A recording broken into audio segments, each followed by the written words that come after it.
ಶ್ರೀ ಗುರುಭ್ಯೋ ನಮಃ. ಲಕ್ಷ್ಮೀ ನರಸಿಂಹಾಯ ನಮಃ. ಆದಿತ್ಯಾದಿನವಗ್ರಹ ದೇವತಾಭ್ಯೋ ನಮಃ. ಅರ್ಧಕಾಯಂ ಮಹಾವೀರ್ಯಂ ಚಂದ್ರಾದಿತ್ಯ ವಿವರ್ಧನಂ ಸಿಂಹಿಕಾ ಗರ್ಭಸಂಭೂತಂ ತಂ ರಾಹುಂ ಪ್ರಣಮಾಮ್ಯಹಂ. ಛಾಯಾಗ್ರಹನಾಗಿ ಪ್ರತೀತನಾದಂತಹ ರಾಹುವಿನ ಸಂಚಾರ ನಮಗೆ ಇಷ್ಟು ದಿನಗಳ ಕಾಲ, ಒಂದು ಕಾಲು ವರ್ಷಗಳ ಕಾಲ ಮೀನರಾಶಿಯಲ್ಲಿ ಇದ್ದು ಮೊನ್ನೆ ಕುಂಭರಾಶಿಗೆ ಪ್ರವೇಶ ಮಾಡಿದ್ದಾನೆ ರಾಹು. ಅದೇ ತರಹದಲ್ಲಿ ಕೇತು ಕನ್ಯಾ ರಾಶಿಯಲ್ಲಿದ್ದವ ಸಿಂಹರಾಶಿಗೆ ಪ್ರವೇಶ ಮಾಡಿದ್ದಾನೆ. ನಮಗೆ ಗ್ರಹಗಳ ಬದಲಾವಣೆ ಆದಾಗ ಹೆಚ್ಚು ಮನಸ್ಸಿಗೆ ಆಘಾತ ಆಗುವುದಕ್ಕಿಂತ ಛಾಯಾಗ್ರಹನಾಗಿರತಕ್ಕಂತಹ ರಾಹುಕೇತುಗಳ ಬದಲಾವಣೆ ಆದಾಗ ಕೆಲವರ ಮಾತನ್ನು ಕೇಳಿಯೋ ಅಥವಾ ಕೆಲವು ದೃಶ್ಯಗಳನ್ನು ನೋಡಿಯೋ ನಮ್ಮ ಮನಸ್ಸಿಗೆ ನಮಗಿನ್ನೇನು ಆಗಿ ಹೋಗುತ್ತೆ ಅನ್ನುವಂತಹ ಆತಂಕಗಳು ನಮ್ಮಲ್ಲಿ ಸೃಷ್ಟಿಯಾಗುತ್ತೆ. ಆದರೆ ಯಾವುದು ಸರಿ ಯಾವುದು ತಪ್ಪು, ಯಾವ ರೀತಿಯಾದಿ ಫಲವನ್ನು ರಾಹುಕೇತುಗಳು ಕೊಡ್ತಾರೆ ಅನ್ನುವುದು ಶಾಸ್ತ್ರೀಯದ ಮಾತುಗಳನ್ನು ಆಧರಿಸಿಕೊಂಡು ಕೆಲವೊಂದು ವಿಷಯಗಳನ್ನು ನಿಮ್ಮ ಹತ್ರ ಹಂಚಿಕೊಳ್ತೇನೆ. ನಮಗೆ ರಾಹುವಿಗೆ ಪ್ರತ್ಯೇಕವಾಗಿರತಕ್ಕಂತಹ ಫಲವನ್ನು ಹೇಳೋದು ಬಹಳ ಕಡಿಮೆ ಶಾಸ್ತ್ರದಲ್ಲಿ. ಕಾರಣ ಛಾಯಾಗ್ರಹನಾಗಿರೋದ್ರಿಂದ ಶನಿವತ್ ರಾಹು, ಕುಜವತ್ ಕೇತು ಅಂತ ಹೇಳಿಬಿಡ್ತಾರೆ. ಶನಿಗೆ ಯಾವ್ಯಾವ ಫಲಗಳನ್ನು ಹೇಳಿದ್ದಾರೆ ಆ ಎಲ್ಲ ಫಲಗಳನ್ನು ರಾಹುವಿಗೆ ಹೇಳಬೇಕು. ಕುಜನಿಗೆ ಯಾವ್ಯಾವ ಫಲಗಳನ್ನು ಹೇಳಿದ್ದಾರೆ ಅದನ್ನು ಕೇತುವಿಗೆ ಹೇಳಬೇಕು ಅಂತ.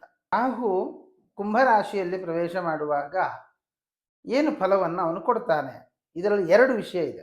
ಒಂದು ಆ ಭಾವದ ಫಲ, ಇನ್ನೊಂದು ಗೋಚಾರದ ಫಲ.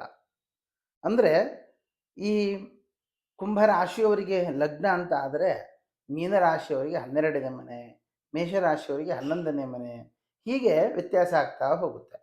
ಹಾಗಾದರೆ 1ನೇ ಮನೆಯಲ್ಲಿದ್ದಾಗ ಏನು ಫಲ, 2ನೇ ಮನೆ ಯಾರಿಗಾಗುತ್ತೋ ಅವರಿಗೇನು ಫಲ ಇತ್ಯಾದಿಗಳ ವಿಷಯಗಳಲ್ಲಿ ಫಲದ ವ್ಯತ್ಯಾಸ ಅಂತಕ್ಕಂಥದ್ದು ಆಗುತ್ತೆ. ಹಾಗಾದರೆ ಶನಿವತ್ ರಾಹು ಅಂತ ಹೇಳಿದಾಗ ಆ ಶನಿ ಆ ಕುಂಭರಾಶಿಯಲ್ಲಿ ಬಂದಾಗ ಅವನಿಗೆ ಹೇಳುವಂತಹ ಫಲವೇನು? ಅದಕ್ಕೆ ಬೃಹಜ್ಜಾತಕಕಾರರು ವರಾಹಮಿಹಿರಾಚಾರ್ಯ ಹೇಳ್ತಾರೆ, ಸ್ವಂತ ಪ್ರತ್ಯಯಿತ ನರೇಂದ್ರ ಭವನೆ ಸತ್ಪುತ್ರ ಜಾಯಾಧನೋ ಜೀವಕ್ಷೇತ್ರಗತೇರ್ಕಜೆ ಪುರಬಲ ಗ್ರಾಮಾಗ್ರ ನೇತ ಅಥವಾ ಸ್ವಕ್ಷೇತ್ರಗಳಲ್ಲಿ ಮಕರ ಕುಂಭಗಳಲ್ಲಿ ಶನಿ ಇದ್ದ ಅಂತ ಆದರೆ ಮಲಿನಃ ಸ್ಥಿರ ಅರ್ಥ ವಿಭವ ಭೋಕ್ತಾದ ಜಾತ ಪುಮಾನ್ ಅಂತ ಈ ಬೃಹತ್ ಜಾತಕಕಾರರು ಗ್ರಹರಾಶಿಶೀಲಾಧ್ಯಾಯದಲ್ಲಿ ಆ ಫಲವನ್ನು ಹೇಳ್ತಾ ಬರ್ತಾರೆ. ಸ್ವಕ್ಷೇತ್ರದಲ್ಲಿ ಶನಿ ಬಂದ ಅಂತ ಆದರೆ ಮಲಿನನಾಗ್ತಾನೆ. ಮತ್ತು ಸ್ಥಿರ ಅರ್ಥ ವಿಭವ, ಅಲ್ಲಿ ಸ್ಥಿರವಾಗಿರತಕ್ಕಂತಹ ಅರ್ಥವನ್ನು ಪಡೆಯುವಂಥವನ್ನಾಗ್ತಾನೆ.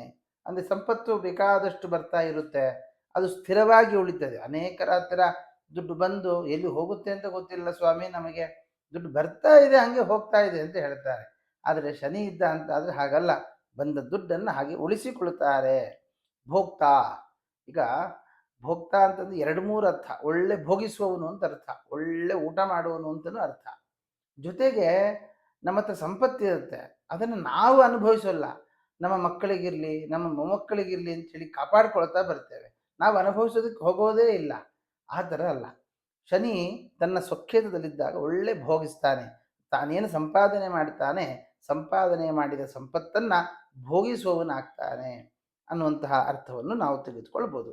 ಅದೇ ಅರ್ಥವನ್ನು ರಾಹುವಿಗೂ ನಾವು ಹೇಳಿದಾಗ ಮಲಿನಃ ಸ್ಥಿರ ಅರ್ಥ ವಿಭವ ಭೋಕ್ತಾ ಅನ್ನುವ ಇಷ್ಟು ಫಲವನ್ನು ಕುಂಭರಾಶಿಯಲ್ಲಿ ಬಂದಾಗ ರಾಹು ತೋರಿಸಿಕೊಡ್ತಾನೆ.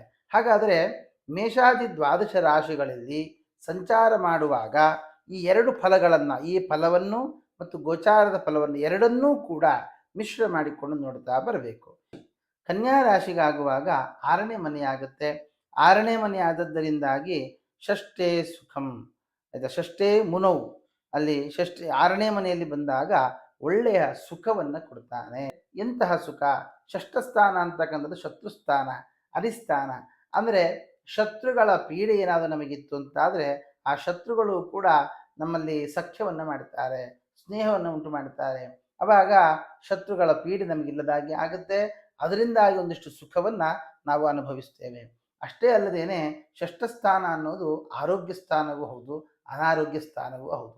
ಆದ್ದರಿಂದ ಏನಾದರೂ ನಿಮಗೆ ಅನಾರೋಗ್ಯಗಳು ಕಂಡು ಬಂದಿದ್ದಲ್ಲಿ ಅದು ಹೊಟ್ಟೆಗೆ ಸಂಬಂಧಪಟ್ಟದ್ದಾಗ್ಬೋದು ಅಥವಾ ಕಿಬ್ಬೊಟ್ಟೆಗೆ ಸಂಬಂಧಪಟ್ಟ ಹಾಗೆ ಈ ರೀತಿಯಲ್ಲಿ ಏನಾದರೂ ನಿಮಗೆ ಕಂಡು ಬಂದಿತ್ತು ಅಂತ ಆದರೆ ಅಂತಹ ಒಂದು ದೋಷವು ಕೂಡ ಪರಿಹಾರವಾಗುತ್ತೆ. ಅಥವಾ ನಿಮಗೆ ಇದ್ದದ್ದು ಗೊತ್ತಿಲ್ಲದೆ ಇದ್ದಾಗ ಅದು ನಿಮಗೆ ಎದ್ದು ಕಾಣಿಸುತ್ತೆ. ಅದಕ್ಕೆ ತಕ್ಕ ಟ್ರೀಟ್ಮೆಂಟ್ಗಳನ್ನು ಕೂಡ ನೀವು ಪ್ರಾರಂಭ ಮಾಡಿಕೊಳ್ತೀರಿ, ಅದರಿಂದ ನೀವು ಹೊರಗೆ ಬರ್ತೀರಿ. ಅದು ರಾಹುವಿನ ಅನುಗ್ರಹದಿಂದಾಗಿ ಆಗುವಂಥದ್ದು. ಹಾಗಾಗಿ ನಾವೇನು ಪರಿಹಾರ ಮಾಡಿಕೊಳ್ಬಹುದು ಅಂತಂದರೆ, ಇಂತಹ ಸಂದರ್ಭದಲ್ಲಿ ವಿಶೇಷವಾಗಿ ನೀವು ಆ ಒಂದು ಪ್ರತಿನಿತ್ಯ ಅರಿಶಿಣದ ವಸ್ತ್ರವನ್ನು ಧಾರಣೆ ಮಾಡಿಕೊಂಡು ರಾಹುವಿನ ಮೂಲ ಮಂತ್ರದ ಜಪವನ್ನು ನಡೆಸುವಂತಹದ್ದು. ಜೊತೆಗೆ ಭೂವರಾಹ ದೇವರ ಸ್ಮರಣೆಯನ್ನು ತಾವು ಮಾಡ್ತಾ ಬಂದ್ರಿ ಅಂತಾದರೆ ತುಂಬ ಅನುಕೂಲ ಆಗುತ್ತೆ ಕನ್ಯಾ ರಾಶಿಯವರು.